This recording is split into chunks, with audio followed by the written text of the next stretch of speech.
Bonjour, c'est Alex de From K2M et aujourd'hui je vais vous parler de la procrastination et pourquoi je procrastinerai demain. La productivité est quelque chose de très précieux et très important dans ma vie car c'est ça qui m'a permis d'arriver là où j'en suis aujourd'hui. Elle est l'une des principales clés de mon ascension et pourtant elle est sans cesse menacée par mon sens de la procrastination. Je procrastine beaucoup pendant mes journées, ce qui me ralentit dans mon travail et dans ma production. Je suis sans cesse perturbé par des applications comme les deux seuls jeux que j'ai sur mon téléphone, aller regarder mon Facebook, mon LinkedIn, mon Instagram ou encore YouTube, l'une des plateformes sur lesquelles je passe le plus de temps. J'essaye de limiter mes usages ou de, en tout cas, mieux les encadrer sur ces plateformes, mais ce n'est pas facile au quotidien. Canaliser leurs usages me prend beaucoup d'énergie, ce qui aussi grignote ma motivation qui s'en va petit à petit. L'impact qu'a la procrastination sur ma carrière est le même que quand vous commencez à conduire une voiture en laissant le frein à main serré. J'ai tendance à beaucoup remettre à demain les choses que je peux faire le jour même, juste parce que j'espère que demain ça sera plus simple de les faire, ou que ma motivation sera plus au rendez-vous. Je me retrouve donc en attendant à scroller des fils d'actualité à l'infini afin de pouvoir trouver une occupation ou quelque chose qui me ferait rire. Je regarde aussi pas mal de vidéos un peu stupides qui ne me font ni plaisir ni rire, mais qui ont pour seul objectif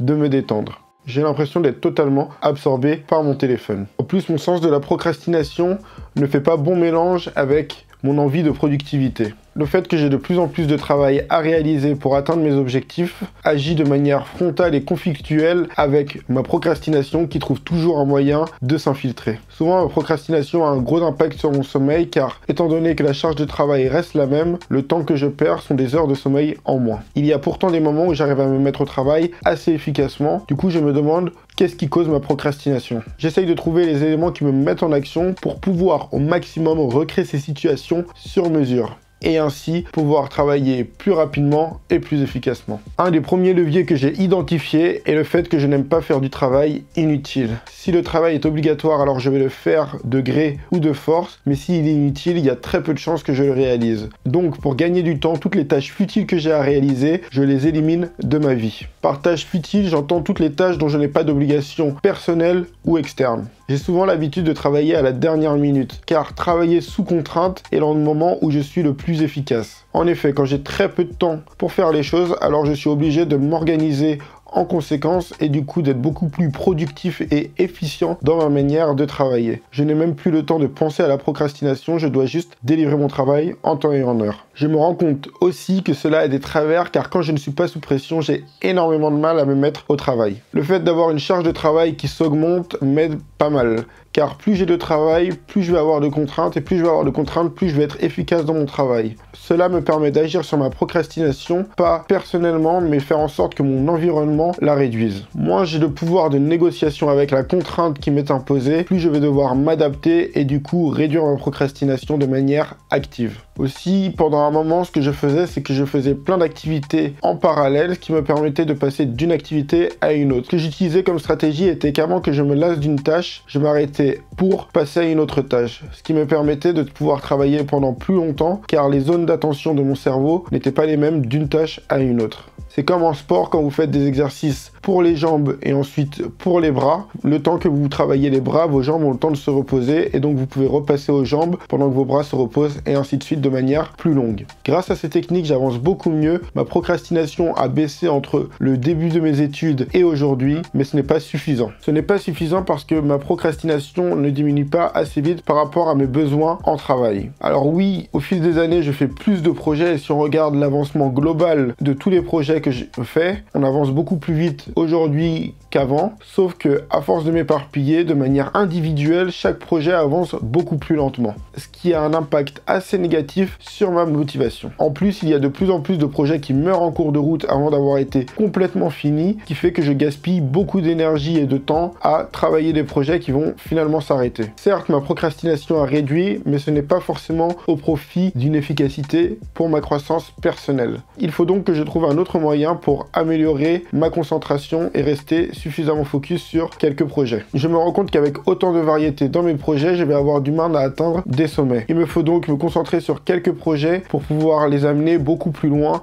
qu'actuellement. En plus, mon énergie n'est pas utilisée de manière efficiente. C'est comme une lampe halogène qui éclaire beaucoup de choses. Il est peut-être plus important de faire plus comme la lampe torche qui va éclairer très intensément un point précis. Cela me permettrait avec moins d'énergie d'aller beaucoup plus loin. J'adopte actuellement une nouvelle posture qui est que quand je me fixe un objectif, je donne une date avec cet objectif. Le fait à chaque fois que je fixe un objectif avec une date dans mon calendrier va me permettre de recréer ce sentiment de pression qui me permet d'avancer plus efficacement. Aussi, ce que je mets en place, c'est que quand j'ai des grosses tâches à faire, je vais réduire en plein de petits objectifs pour ne plus avoir à réfléchir à ce que je dois faire, mais simplement ouvrir une liste et faire ce qu'il y a à faire. Donc pour ça, je fais régulièrement des listes que je peux faire à tout moment, que ce soit dans les transports, en marchant ou dans une réunion où je m'ennuie. Cela me permet de réorganiser mon travail en amont et de pouvoir planifier. La planification me permet aussi de ne pas oublier ce que je dois faire. En effet, comme je l'ai dit dans des vidéos précédentes, j'ai tendance à perdre la mémoire.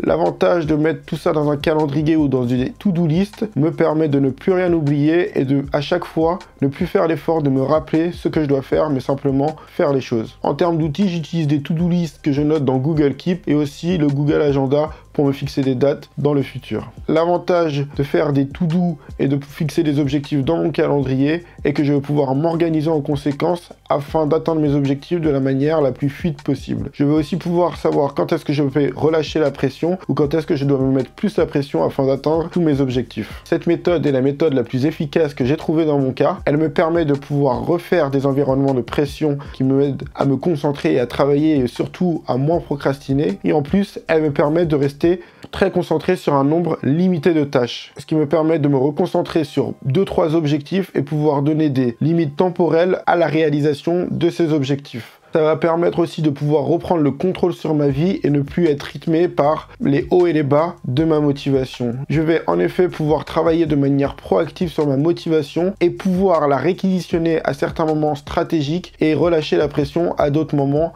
pour atteindre mes objectifs plus fluidement. Je peux aussi voir ce à quoi va ressembler ma vie dans les jours, semaines, voire mois à venir grâce à cette planification. Le fait d'avoir accompli ces changements dans ma vie m'a permis d'accélérer mes projets et de pouvoir être beaucoup plus concentré sur réaliser mes projets au plus vite et les terminer aussi au plus vite. J'arrive à faire ce que je veux beaucoup plus rapidement et de manière beaucoup plus efficace. Mais comme j'ai la fâcheuse tendance d'augmenter mes ambitions à chaque fois que j'atteins des objectifs, cela ne m'aide toujours pas à plus dormir la nuit. Elle me fait juste réaliser plus de projets et avoir plus d'ambition. Jusqu'à présent, la nouvelle méthode est assez efficace et j'ai vraiment envie de continuer sur cette voie pour atteindre des sommets tout au long de ma vie. Si toi aussi tu as des techniques pour être plus productif, n'hésite pas à me le dire en commentaire ou réagir sur ma méthode dans les commentaires. Nous les lisons tous. En attendant, tu peux mettre un like sur cette vidéo, partager à un maximum de personnes, ça nous aide énormément.